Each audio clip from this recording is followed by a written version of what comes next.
അവനെപ്പോലൊരു ചെറുപ്പക്കാരന് അത്രമാത്രം മതപതിക്കാൻ കഴിയുമോ മാഷേ? ഇന്ദ്രൻ അങ്ങനെ ചെയ്യുമെന്നുള്ളതല്ല രാമനാഥ്. അവന്റെ അമ്മ ചെയ്തു കൂട്ടുന്ന കാര്യങ്ങളിലൊക്കെ അറിഞ്ഞോ അറിയാതെയോ അവനും കൂടി ഭാഗവാക്കാകുന്നു എന്നുള്ളതാണ് വിഷയം.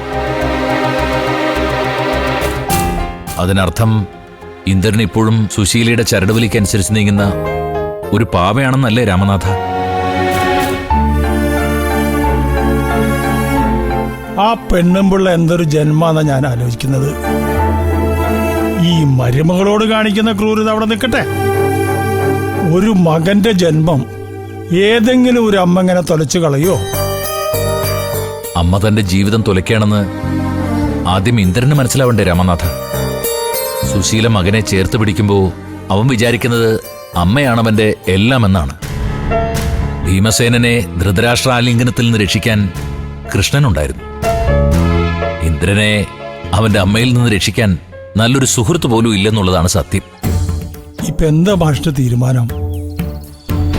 രണ്ടുപേരും ഉടനെ കുടുംബ കോടതിയിൽ ഹാജരാവേണ്ടവരാ. അതെ, ഇന്ദ്രന് താല്പര്യം ഉണ്ടെന്നുണ്ടെങ്കിൽ ഒരവസരം കൂടി അവന് നൽകണമെന്ന് അനുവിനോട് പറയണമെന്ന് വിചാരിച്ചിരിക്കുകയായിരുന്നു ഞാൻ. ഇനിയിപ്പോ എന്തായാലും അത് വേണ്ട. എന്റെ മോൾക്കെതിരെ ഇത്രയും വലിയൊരു അപവാദം ഉണ്ടാക്കി അവളെ നാട്ടുകാരുടെ മുമ്പിൽ അപമാനിക്കാൻ ശ്രമിച്ചവരുമായി ഇനി ഒരിക്കൽ കൂടി ഒരു ബന്ധം വേണോ രാമനാഥ്? ഞാൻ എന്താ ഭാഷ പറയേണ്ടത്? സുശീലെ പോലൊരു സ്ത്രീയെ ഒരു കാലത്തും ആർക്കും അംഗീകരിക്കാൻ പറ്റില്ല. അവളുടെ അടുത്തേക്ക് മോളെ അയക്കണമെന്നും ഞാൻ പറയില്ല. പക്ഷേ ഇന്ദ്രനിൽ എനിക്ക് ഇപ്പോഴും ഒരു പ്രതീക്ഷയുണ്ട്.